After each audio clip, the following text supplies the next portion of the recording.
நான் ஒரு லட்சியத்தோடும் முடிவோடும் தான் இந்த வீட்டுக்குள்ள வந்திருக்கேன். அந்த லட்சியத்தை அடையிற நேரம் ரொம்ப பக்கத்துல தான் இருக்கு.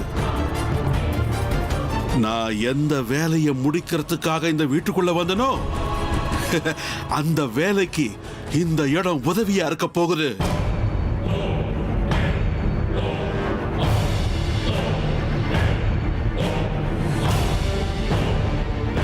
பார்த்தா, நீ நாகமணிய ரட்சிக்கிற குடும்பத்துல பிறந்த பையனாச்சே. நீ உயிரோட இருக்க கூடாது. நீ செத்தாதான் நினைச்சதெல்லாம் நடக்கும். நீ சாகணும். பார்த்தாவோட சாவு நடந்தே ஆகணும். நிச்சயமா சாகணும். பார்த்தாவுக்கு இன்னும் கொஞ்ச நாள் 25 வயசு முடிஞ்சிடும். அந்த வயசுக்குள்ள பார்த்தா செத்தே தீரணும். பார்த்தா கடவுள் அருள் இருக்கிற ஒரு பூதம். 25 வயசு முடிஞ்சிருச்சுன்னா அவனை யாராலையும் எதுவும் பண்ண முடியாது. பார்த்தா உயிரோட இருக்கிற வரைக்கும் எங்க வம்சத்துக்கு நாகமணி கிடைக்காது. அதுக்கு தான் நாகமணி என் கைக்கு கிடைக்கணும்னா பார்த்தா இந்த அமாவாசை அன்னைக்கு செத்து தான் ஆகணும்.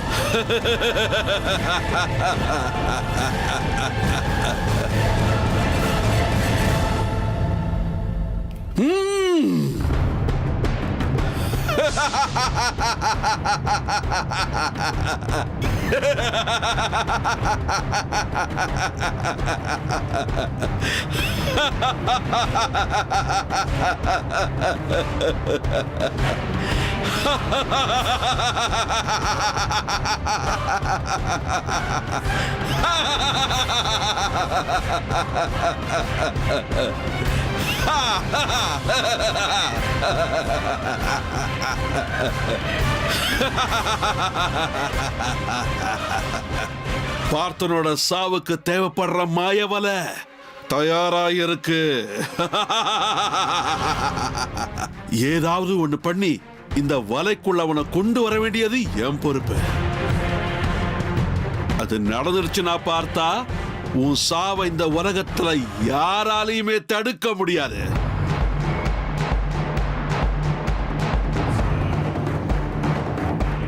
உத்பாலகா, உத்பாலகா,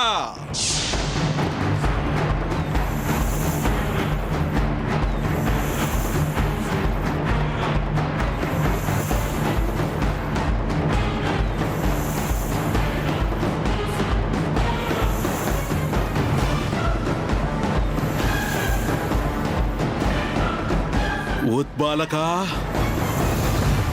பார்த்தாவ சாகடிக்க வேண்டியது உன் கடமை. அவனை இந்த மாய வலைக்குள்ள நான் கொண்டு வந்துடுறேன். உன் நேரம் வர வரைக்கும் காத்துக்கிட்டு. இது ஒரு தர்ம யுத்தம் உத்பாலகா. யுத்தத்துல நியாயம், நீதி, தர்மம் எதுவுமே பார்க்க கூடாது. எதை பத்தியும் யோசிக்காம நாம வெற்றி அடையணும். வர அமாவாசை அன்னைக்கு நீ ஒரு உயிரை பலி வாங்கியே ஆகணும். தயாராயிரு உத்பாலகா, தயாராயிரு.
மாதிரி 2 கண்ணுல எந்த கண்ணுல தண்ணி வந்தாலும் என்னால தாங்க முடியாது.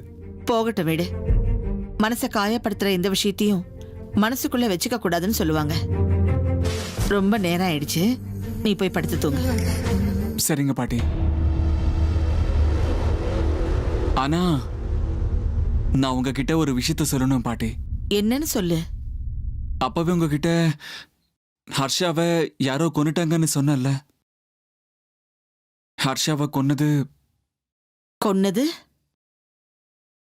ஒரு பாம்பு. ஆ,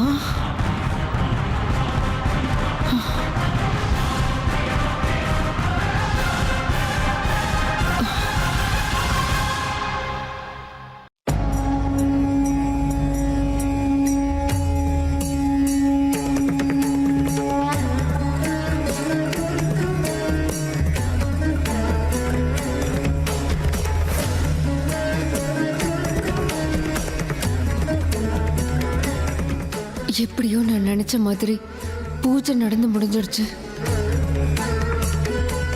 இவ்வளோ நாளா நான் தனியா இருக்கேங்கிற வேதனை என் மனசை வாட்டிக்கிட்டு இருந்தது. ஆனா இனிமே நான் அந்த மாதிரி வேதனைப்பட வேண்டிய அவசியம் இல்லை. இன்னைக்கு என்னுடைய உயிர் தோழி சேஷா எனக்கு திரும்பி கிடைக்க போறா. நான் ரொம்ப சந்தோஷமா இருக்கேன். என்னுடைய போராட்டத்துக்கு எப்பவுமே எனக்கு தோள் கொடுத்த துணையா இருந்த என் தோழி இன்னைக்கு திரும்பி வரப்போறா.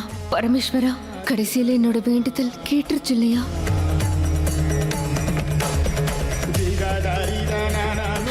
என்னுடைய இந்த தனி போராட்டம் இன்னையோட முடிய போகுது. எல்லாமே உன்னோட கருணை தான். உன்னோட ஆசீர்வாதம் என்னைக்குமே எனக்கு இருக்கணும் கடவுளே. நானும் சேஷாவும் ஒன்று சேர்ந்துட்டா எப்பேற்பட்ட தீய சக்தியாலையும் எங்களை ஒன்றும் பண்ண முடியாது. நாங்க யாருக்கும் பயப்பட வேண்டிய அவசியமும் இல்லை. என்னோட போராட்டத்துக்கு ஒரு நல்ல தீர்வு கிடைச்சிருக்கு. நன்றி கடவுளே, உங்களுக்கு ரொம்ப நன்றி.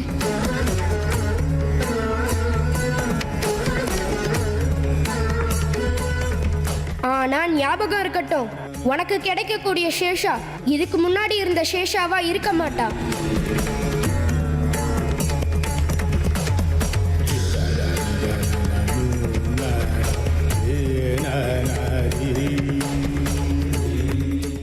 அப்படின்னா ஹர்ஷாவை சாகடிச்சது நீ என்னடா சொல்ற? பாம்பா? ஆமா பாட்டி, அது சாதாரண பாம்பு கிடையாது. கடிச்ச 5 நிமிஷத்துக்குள்ளேயே அவன் உடம்பெல்லாம் நீளமாயிடுச்சு. ஹர்ஷா துடிச்சு செத்து போனா பாட்டி. அதை நினைச்சாவே என் உடம்பெல்லாம் நடுங்குது. அப்பா, எல்லாமே கண்ணை மூடி திறக்கிறதுக்குள்ள நடந்து போச்சு.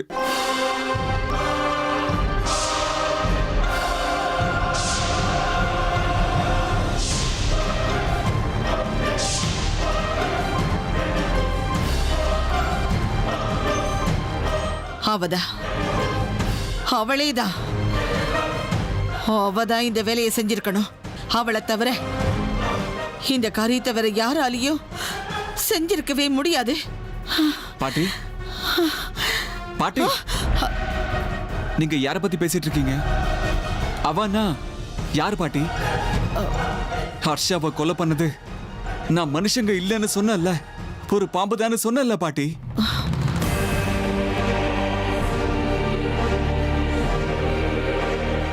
அப்படின்னா அன்னைக்கு ஹர்ஷா கூட மயூரியோட ரூபத்தில் இருந்தது. அப்படின்னா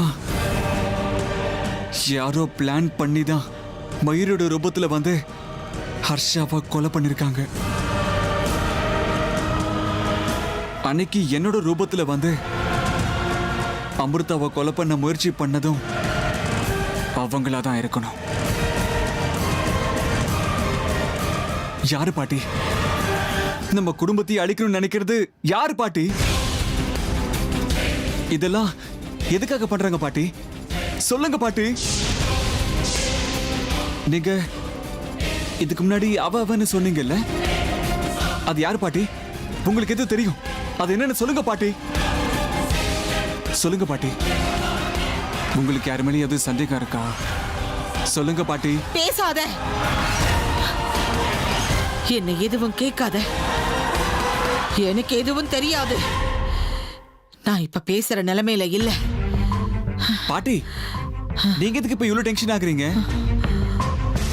பாட்டி, அது என்ன விஷயம்னு சொல்லுங்க. நீங்க ஏன் இவ்வளவு பயந்து போயிருக்கீங்க? பாட்டி, உங்களுக்கு யார் மேல எதுவும் சந்தேகம் இருந்தா அதை என்கிட்ட சொல்லுங்க பாட்டி. நான் தான் சொன்னேன்ல அர்ஜுன், எல்லாமே மாயமா இருக்கு, எதுலயுமே எனக்கு நம்பிக்கை இல்ல. ஆனா ஒண்ணு மட்டும் உண்மை, நம்ம குடும்பத்து மேல யாரோ கெட்டவங்க பார்வைப்பட்டிருக்கு. இதுக்கும் நாம எல்லாரும் கொஞ்சம் ஜாக்கிரதையா இருக்கணும்பா. சொல்றது புரிஞ்சுதா? அதெல்லாம் சரி பாட்டி, நீங்க பயந்து போயிருக்கிறத பார்த்தா உங்களுக்கு ஏதோ ஒரு விஷயம் தெரியும்னு மட்டும் எனக்கு தோணுது. அது என்னன்னு சொல்லுங்க பாட்டி. இங்க பாரு அர்ஜுன், எல்லாரையும் விட நீதான் ரொம்ப ஜாக்கிரதையா இருக்கணும். வர்ற அமாவாசை அன்னைக்கு உனக்கு பிறந்த நாள், உனக்கு 25 வயசு முடிய போகுது. நான் உன் மேல உயிரையே வச்சிருக்கேன்டா. உன் மேல எந்த கெட்டவங்க பார்வைப்பட்டுச்சோ எனக்கு தெரியல. நீ ரொம்ப ஜாக்கிரதையா இருக்கணும், புரிஞ்சுதாடா? இதெல்லாம் சரி பாட்டி, நடக்கிற எல்லாத்தையும் வச்சு பார்க்கும்போது நடக்கக்கூடாதது நடந்துட்டு இருக்குன்னு தோணுது. யாரோ இதெல்லாத்தையும் பிளான் பண்ணி பண்றாங்கன்னு எனக்கு தோணுது பாட்டி. முதல்ல அமிர்தாவை கொலை பண்ண முயற்சி பண்ணாங்க, இப்போ ஹர்ஷாவோட சாவு. இந்த ரெண்டுத்திலையுமே நம்ம வீட்டில் இருக்கிறவங்க யாரோ சம்மந்தப்பட்டிருக்காங்கன்னு தோணுது. பாட்டி, உங்களுக்கு என்ன தெரியுமோ அதை சொல்லுங்க. அதனால நடக்க போற ஆபத்துல இருந்து நாம தப்பிக்கலாம் பாட்டி. சொல்லுங்க பாட்டி, உங்களுக்கு என்ன தெரியுமோ அதை சொல்லுங்க. இங்க பாரு அர்ஜுன், இது வரைக்கும் நடந்தது எல்லாம் நீ மறந்துடு. இனிமே என்ன நடக்கணுமோ அதை மட்டும் யோசிச்சா போதும். இப்போதைக்கு நீ கேட்கிற எந்த கேள்விக்கும் பதில் சொல்ற சூழ்நிலையில இல்ல. தயவு செஞ்சு புரிஞ்சுக்கோ. இப்போதைக்கு நீ ரொம்ப ஜாக்கிரதையா இருக்கணும், அதுதான் முக்கியம்.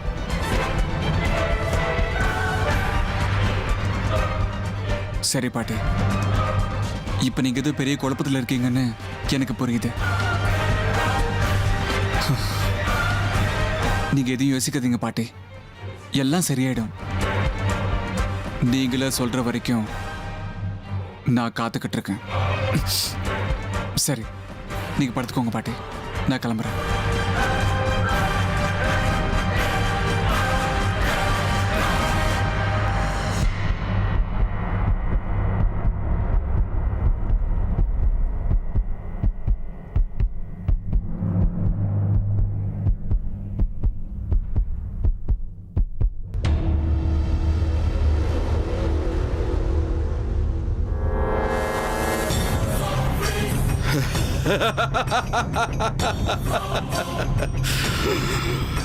யாரு எவ்வளவு ஜாக்கிரதையா இருந்தாலும் ஒன்னும் பண்ண முடியாது தமையந்தி.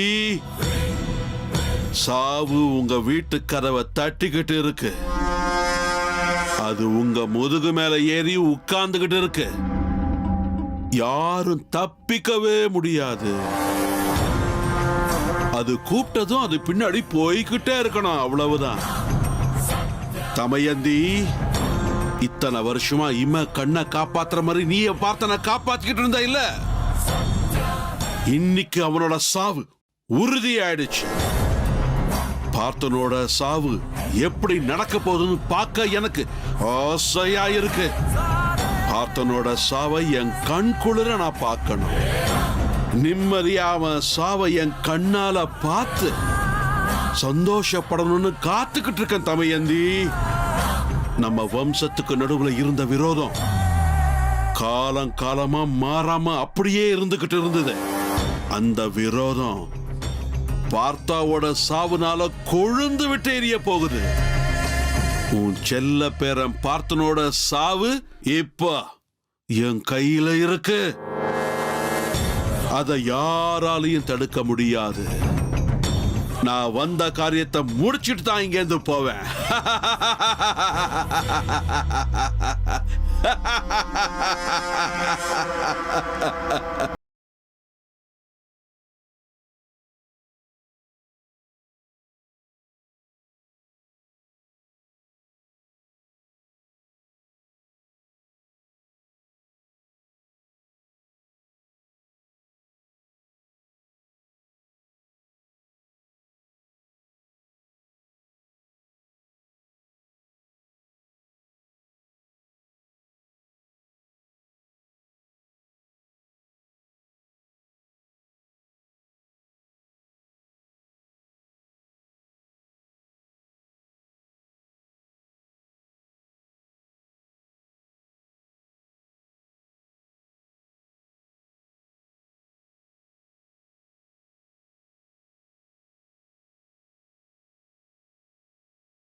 இனிமே அந்த மாதிரி நடக்காது.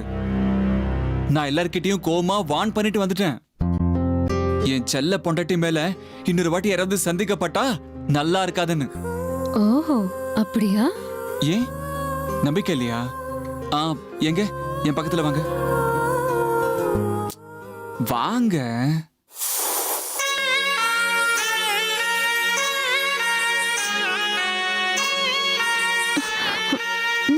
இதுக்குதான் நான் உங்க பக்கத்துல வாடுறதே இல்ல. சரி சரி, நீங்க தூரமாவே இருங்க. உங்களை எப்படி பக்கத்துல வர வைக்கணும்னு எனக்கு நல்லாவே தெரியும். இங்க பாருங்க அமிர்தா, நீங்க மேல பாசமா இருந்தாலும் இல்லாட்டியும் என்ன தூரமா தள்ளி விட்டாலும் நான் மட்டும் போக போக உங்களை என் பின்னாடி சுத்த விட்டு உங்களை எப்படி பைத்தியமாக்கணும்னு எனக்கு நல்லாவே தெரியும். பிடிவாதத்தால உங்களை ஜெயிக்கவே முடியாது. பாசத்தால மட்டும்தான் ஜெயிக்க முடியும். கண்டிப்பா ஜெயிப்பேன். ஓஹோ, என்னை பத்தி இந்த அளவுக்கு நீங்க தெரிஞ்சு வச்சிட்டு இருக்கீங்களா? கண்டிப்பா. பொண்டாட்டி மனசுல என்ன இருக்குன்னு புரிஞ்சுக்காத அளவுக்கு நான் ஒன்னும் முட்டாள் இல்ல. சரி சரி, இத பத்தி எல்லாம் அப்புறமா பேசிக்கலாம். ம் எனக்கு இப்போ ரொம்ப டயர்டா இருக்கு, படுத்து தூங்கலாமா?